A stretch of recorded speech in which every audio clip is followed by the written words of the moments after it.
In 2020, workers entered an apartment in Japan after neighbors complained about a strange smell, and inside they discovered something horrifying. The man living there had died, not yesterday, not last week, but months earlier, and nobody had noticed. Nobody had called, nobody had checked on him. Outside his apartment, millions of people walked the streets every day.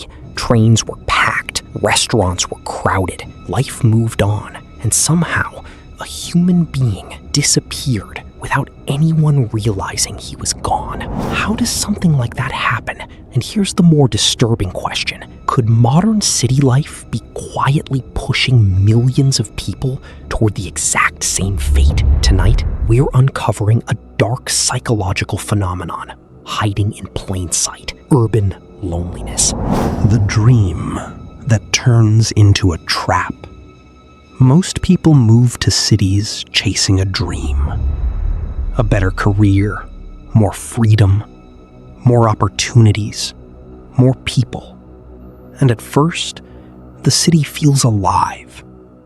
Every street feels important. Every stranger feels like a possibility. Every night feels like something amazing could happen.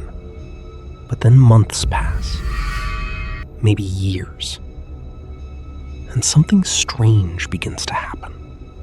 The crowds don't feel exciting anymore. They feel invisible.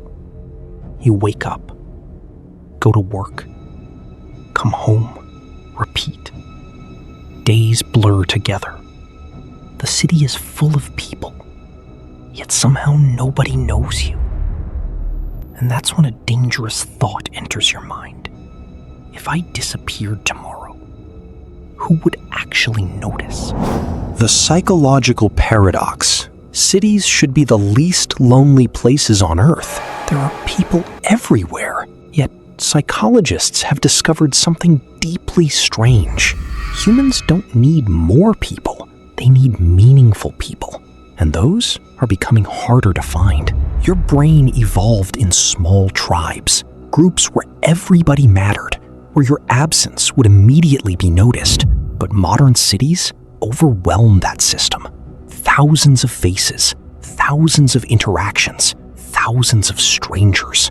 And the brain adapts by doing something cold. It stops caring, not because you're cruel, but because it's impossible to emotionally process everyone. So people become background noise, a face, a body, a stranger. And eventually, that's exactly what you become to everyone else. This is where loneliness becomes dangerous, because loneliness doesn't just hurt, it changes you. The longer people feel disconnected, the more suspicious they become. The more rejected they feel, the more they pull away. You stop texting first. You stop making plans. You stop opening up. Not because you don't want connection, but because you're tired of being disappointed. And then the trap closes. The less connected you feel, the less you reach out.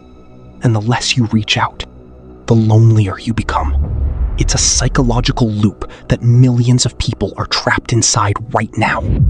You see it everywhere. The person scrolling endlessly at 2 a.m. The man eating lunch alone every day.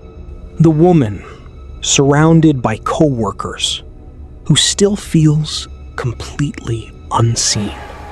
They aren't physically alone. They're emotionally starving.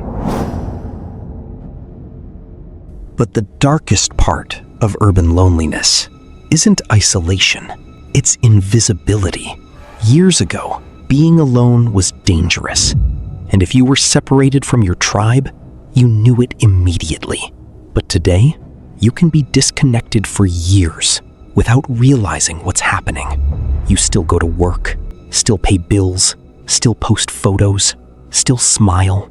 Everything looks normal, but underneath, something is slowly disappearing. Your sense of belonging, your sense of community, your sense that you matter to other people. And once that feeling disappears, the world starts feeling colder. Not because people hate ye, but because nobody truly knows you. And there is a difference, a terrifying difference. That man in Japan didn't die because he lived alone. He died because nobody realized his absence mattered. And maybe that's the real horror of modern cities. Not the crowds, not the noise, not the concrete, but the possibility that millions of people are walking past one another every day, all carrying the same loneliness, all waiting for someone else to reach out first. So let me ask you something. When was the last time someone genuinely checked on you? Not liked your photo, not sent an emoji, actually checked if you were okay? Tell me in the comments, because the most dangerous thing about urban loneliness is believing you're the only one feeling it, and you're not. Until next time, stay aware, stay human, and don't become invisible.